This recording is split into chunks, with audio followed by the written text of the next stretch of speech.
Когда я только начинал свою карьеру, у меня не было дорогих костюмов. Собственно, у меня вообще никаких костюмов тогда не было. Спасла меня моя харизма и, конечно же, улыбка. Улыбка – очень важный инструмент для ваших переговоров. Поговорим об этом. Улыбаться следует уже при первой встрече. Это создает атмосферу доверия. И, конечно же, ни в коем случае улыбка не должна сходить с ваших лиц, как только переговоры закончатся. Иначе следующей встречи может не быть, так как вас заподозрят в неискренности. Во всем мире мрачные люди воспринимаются именно так.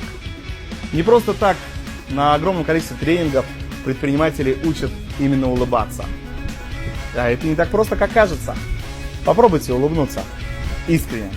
Ведь многие считают это занятие непристойным и каким-то ненормальным. Узнали себя? Тогда попробуйте прямо сейчас улыбнуться. Просто улыбнуться. Если вы в одиночестве, напевайте что-нибудь или насвистывайте. Даже дежурная улыбка играет огромную важную роль.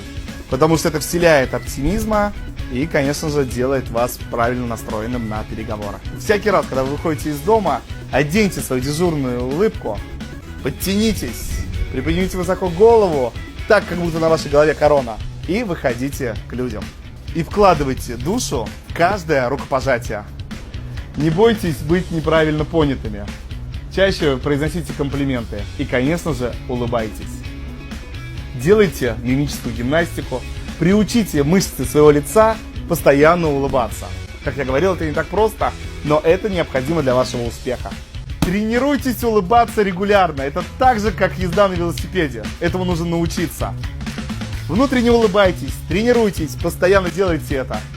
Это залог вашего успеха.